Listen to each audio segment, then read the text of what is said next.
It's common knowledge at this point that Spotify sucks for artists. Honestly, streaming in general. You pour your blood, sweat, tears, and money into making music, and you're rewarded with a third of a penny per stream on a platform that increasingly pushes AI slop and algorithmic playlists. And then the owner of that company takes all the profit he makes from paying you a third of a penny and uses it to invest in AI war machine startups. Because, yeah, that's what art is all about. Obviously, I'm not saying anything here that hasn't been discussed in every corner of the internet, so instead of beating a dead horse, let me tell you my thesis on how to actually fix this problem. First, let me set the stage here. I'm going to keep focusing on Spotify for a very specific reason. Yes, both users and artists are choosing to leave the platform for moral reasons, which I understand and support. That's the free market hard at work. But speaking of the free market, Spotify is a publicly traded company, and audio streaming is pretty much their only thing. This means we can look at their financial statements right there on Spotify's website, and we don't have to dig too hard to understand exactly what their relationship is between their revenue, expenses, and profit.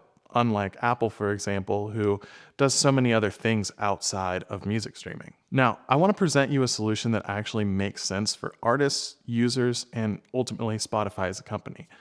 I don't like what old Danny Boy is doing with his money either, but if this idea is going to work, it needs to be one where there's still profit on the bottom line.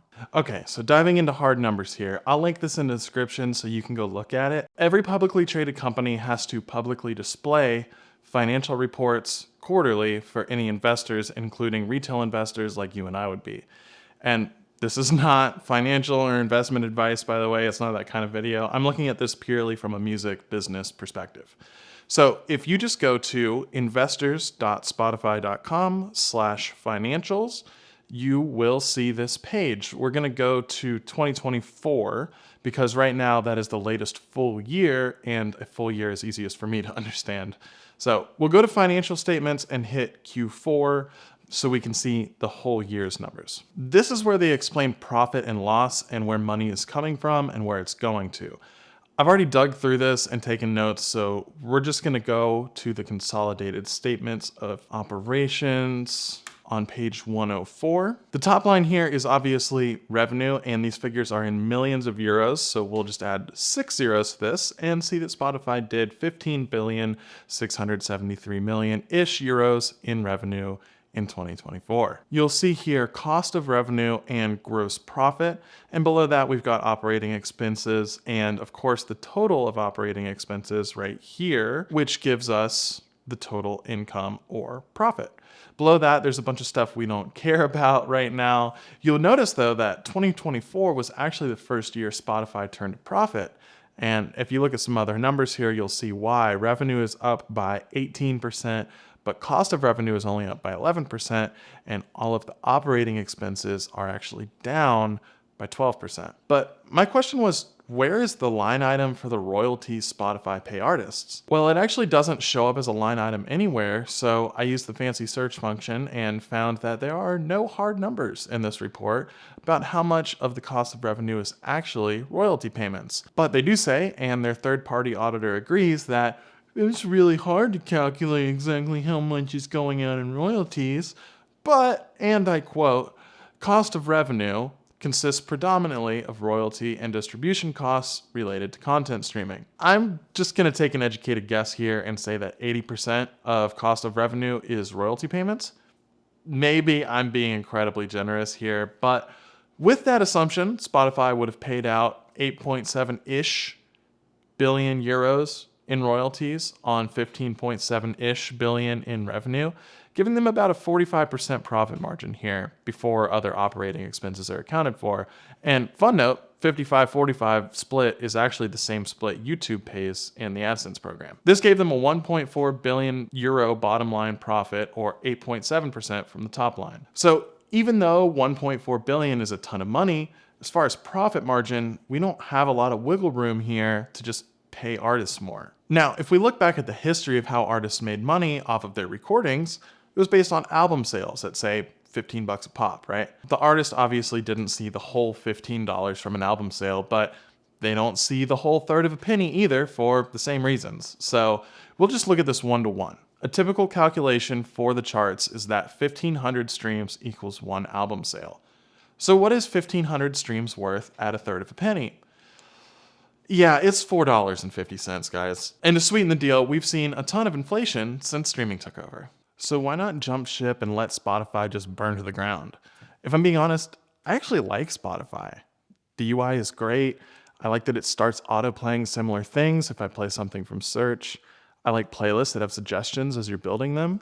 I like the algorithmic and editorial playlists.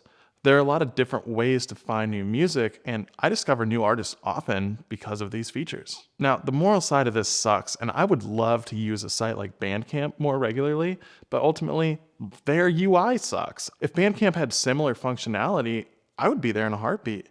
But there's a reason Spotify is on top with 713 million monthly active users and growing despite the controversy. It's just good. Now, with it just being good, listeners' relationship with the music has changed.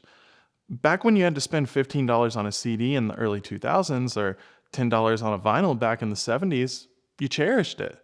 You'd listen to it a bunch, you would listen closer and develop a deeper relationship with the music.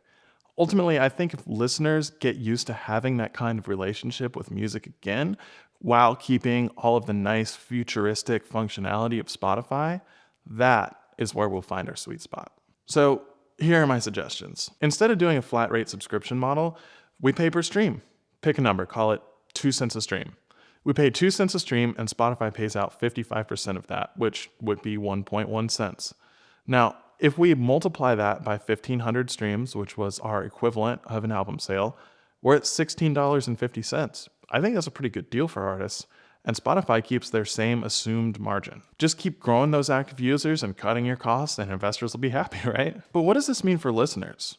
Well, if you're paying $12 a month like I am, that'd give you 600 streams per month at the same price. I just went back and checked my Wrapped, and I listened to 18,400 minutes of music this year. Average song for me is probably about 3 minutes, so that would mean I streamed about 6,134 songs this year, or 511 songs a month. So yeah, my bill would actually go down on average. Other people's bills would certainly go up, but let's not stop there. My second suggestion is this. We should be able to buy albums on Spotify. You should be able to buy a song or an album and then never be charged for it again in the pay-per-stream framework. It should be in my purchased albums library, on my user playlists, editorial, and algorithmic playlists. Shoot, I wouldn't even be mad if algorithmic playlists favored songs I don't own so I can discover even more new music. And have my own user playlists I curate myself for stuff that I own and want to listen to regularly. Oh yeah, and when you purchase music, you need to get a download of it too, just like iTunes, right? Shoot, if Apple adopted pay-per-stream, this would already be built in right now. These two things together would shift listener behavior back to having a more intentional relationship with their music, while also giving us all of the awesome features of the 21st century. Would some people pay more? I mean, yeah, but I think that's honestly a good thing for a couple of reasons. One, you appreciate the music more. It's not a meaningless commodity anymore. More people would spend more time with songs they own again, maybe look up the lyrics, maybe hear more intricacies because they're listening more actively. Maybe they look up the band and get more bought into doing something like going to a show or buying merch. And two, if you care about music and artists, you should be paying to listen. I think it's hypocritical to complain about artists not getting paid enough and then at the same time trying to get as much music as possible for as little money as possible. It sounds really nice to say that Danny Boy over at Spotify should pay artists more while our costs stay the same, but the reality is Spotify as a company didn't turn a profit until 2024, and they were founded in '08. Like it or not, if you're like me and you appreciate Spotify's features, they're going to need to keep turning a profit to stay around. So if you love music that much and want artists to make more money, you're going to need to be the one to pay for it. All right, so after editing this video, I think it kind of sounds like I'm trying to defend Spotify, and I'm really not. Is Spotify perfect? Absolutely not. They've done some terrible things, and I'm not, again, trying to defend them here. I just think that Spotify is not the only problem here. I think that as consumers, it's like, hey, we really want to listen to music unlimited all of the time for one really low price, and then we also don't like that artists don't get paid. We need to be more intentional about where we are spending our money, right? If you care about artists, go buy physical stuff, go to Bandcamp and buy albums there. I wish that Bandcamp had more functionality and I didn't just like buy albums there and then put them in a different player. But yeah, anyways, I definitely want to hear what you guys' thoughts are. Let me know in the comments, and yeah, I'll see you when I make another video.